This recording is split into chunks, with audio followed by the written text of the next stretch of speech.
The year is 2001. The halls at your local high school run rampant with chokers, Britney Spears jeans, and Von Dutch hats. If you didn't have a pair of lugs, you were tripping. And even if you did have a pair of lugs, you were still tripping because them fuckers were clunky. Jake in 4th period algebra wouldn't shut the fuck up about how Harry Potter and the Sorcerer's Stone changed his life and was probably the greatest film since Hitchcock, at least until he saw Lord of the Rings, which then became the greatest film since Hitchcock. And Eddie Murphy was a donkey.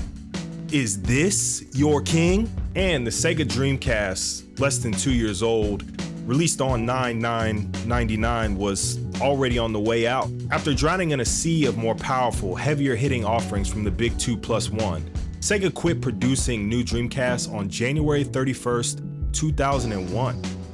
For as many great games as the cast had and as many forward-thinking ideas it embodied, it was getting, well, absolutely bodied. The PS2 and an infant Xbox had launched in North America just a couple months shy of 2001, and with the GameCube throwing its hat in the ring during the year proper, one could say the writing had been scrawled on the wall of the house that Sonic built. In 2001, I was not playing a Dreamcast, unfortunately.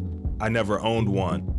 Outside of the random Soul Calibur sessions, the Third Strike sessions, and the Power Stone sessions, I didn't really have the opportunity to play a lot of the Sega Dreamcast greats when they originally came out. We did borrow friends once because my older brother wanted to play Code Veronica. I remember thinking how cute the little VMUs were. And the thrill of piracy was always on my mind since it ran on just a vanilla version of Windows CE. We did have a shiny PS2 though, and I spent a lot of my time playing games like Tekken Tag Tournament, Devil May Cry, Onimusha, and 90-minute long races in Gran Turismo A-Spec. Dance Dance Revolution was already big, and the Parappa the Rapper demo disc from Pizza Hut had ingrained Chop Chop Master Onion's zesty brand of karate-infused hip-hop into my brain. But rhythm games weren't really my thing yet, and I hadn't even started making my own music at this point.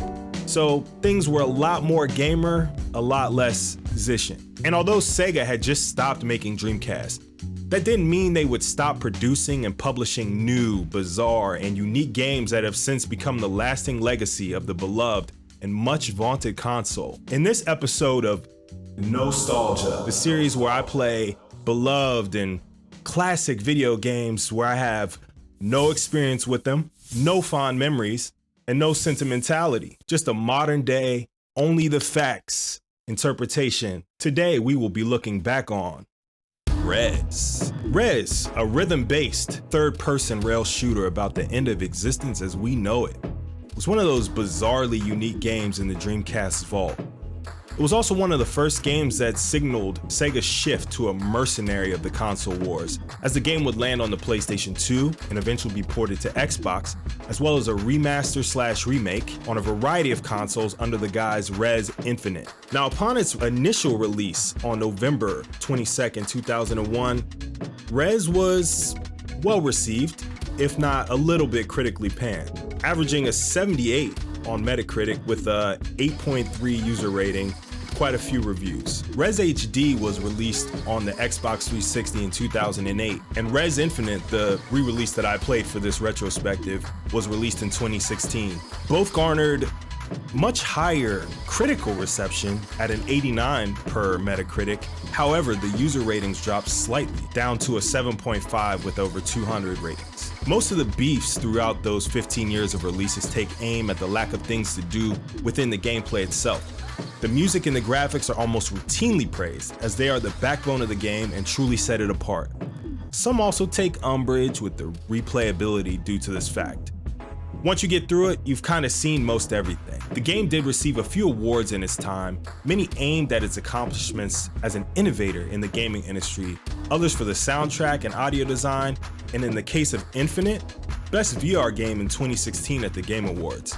In my time researching and playing this game, you realize that REZ is totally a niche offering and always will be. If the idea of replaying an arcadey, vibed out game just isn't for you, I'm not sure any amount of incredible music, will be enough to propel this experience above just a novelty. And the numbers speak to that fact as well. I realized very quickly that it must not have been a huge hit upon release. Per the game's Wikipedia entry, on the whole, REZ was classified as a commercial failure worldwide, blamed alternately on poor marketing support from Sega and its non-standard gameplay and art style.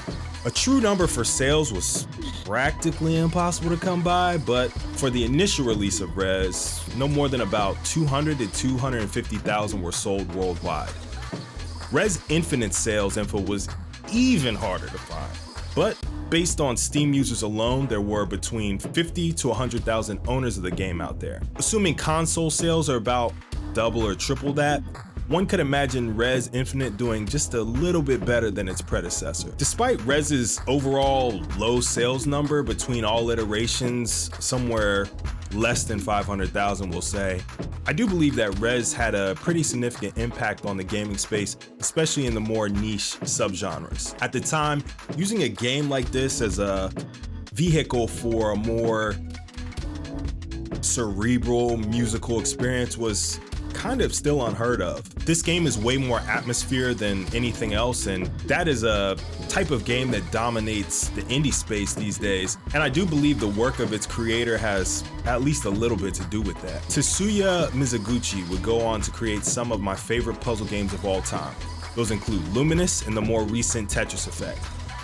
They share strongly in the DNA found within this game between the music, trippy visual effects, brilliant sound design, and tear-inducing combination of everything. So what the fuck do you even do in REZ? I mean, well, and this is the thing, you play this guy and this thing and whatever this is as well. Holy shit though, this game is about way more than I thought it was. This game really is about the end of the world, and this AI knows we're all fucked to boot. Can you hack your way through the Project K and assist them in becoming a whole sentient being again? But let's be real. You'll spend 99% of your time bopping to the absolute banger of a soundtrack. I mean, we gotta start there, because not only is this a rail shooter, it's a rhythm-based one. Everything happens to the beat of the music, and as you feel the pulse of your controller and hear the very satisfying clap as you paint each of your targets, it's hard not to get into the bounce, nodding your head and preparing for return fire as you wind through all of the various corridors. This is house, it's dance, it's Eurotech at its finest. A variety of incredible producers lend their talents to this game's soundtrack, including one I recognize well, Hydelic, a primary producer on the Tetris Effect OST. Now, each of the 10 zones per level shift the arrangement of said songs, crescendoing in an incredible boss theme that will surely get your blood pumping and your foot a-tapping. The gameplay in REZ is surprisingly simple, yet hard to master. If you've played Panzer Dragoon or any rail shooter where you paint your targets, you've pretty much played this. You can launch up to 8 missiles at a time towards your AI infecting foes. Each target is relatively well telegraphed, and the visual and audio feedback help to keep something very chaotic feel pretty easy to read. Now, it can become overwhelming at times, and I did take damage without even noticing it on a few occasions, as it can be difficult to keep track of everything that's happening. But this game is clearly built to reward knowledge of the levels and repeat playing. As you play through each segment of an area, you will find overdrives that you can use with the circle button, as well as nodes that allow you to work towards your next evolution. With each hit, you lose one evolution, moving closer towards a game over and full restart of the level if you fail. There are 0 checkpoints, so it can be a bit frustrating if you die deep into the boss, but I guess it was 2001, huh? There's also an easy mode that allows you to play without dying. Now, if you play this way, you cannot see the 5th area, so it might be a good place to get your knowledge up while you practice for a main run. And that run is relatively short, as there are only 4 areas, not counting the 5th area once you 100% all the previous ones, and each area is only about 10 to 15 minutes in length. So, a good player can finish this game in the length of an EP, which, depending on your sensibilities with a game like this, could be perfect or far too brief. The graphics are another simple yet beautiful aspect of REZ. Everything has this wireframe, vaporware, techno appeal, chiefly inspired by Vasily Kandinsky. Your current form will zip, duck, dive, pulse, and bop to the current tune. My favorite parts of the game came from just zoning out and watching as my character zoomed around the screen, clearing out waves of infections. Along with the gameplay, it really works for what it goes for, and you kind of get what you expect. Controls also are not complicated. 2 buttons is all it takes. You hold X to paint, release to fire, press circle for your bombs. Move around with the thumbstick, and you're in business. We're gaming, baby. So the real question on your mind, I would imagine, is REZ worth playing right now? Well, I never played REZ prior to this, and quite frankly, I really enjoyed it. It worked for me on many levels, especially as a music lover and maker. While I do agree that there's not much to do in it, it is a very zen-like experience from start to finish. Mizuguchi said that his goal was to combine music, visual feedback, controller movement, and gameplay to create a sense of synesthesia, or as NERD calls it, seeing sounds. It does feel like a game from the period, but because of how simple and brief it is, it doesn't really overstay its welcome. The beauty too is that you can fall in love with this gameplay. There's a lot of secret forms and score chasing. And man, that Area X exclusive to VR looks just absolutely incredible. I'll need to revisit this when I get a PSVR 2 because I have to check it out. Apparently it's so good, it's like making people cry. As someone that cried just a little bit when he got to the end of Tetris Effect, I know that this creator has that kind of power within him. If the idea of REZ entices you 20 years later and you haven't tried it yet, I say go for Infinite. And if you have a VR headset, I say go for it regardless. Definitely comment below if you've played it in VR already. And if you did in fact, cry a little bit.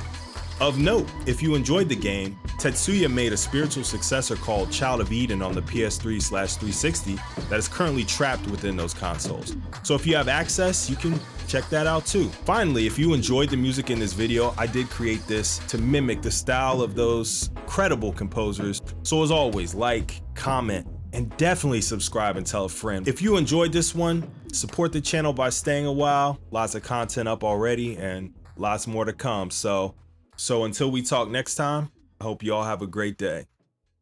Peace.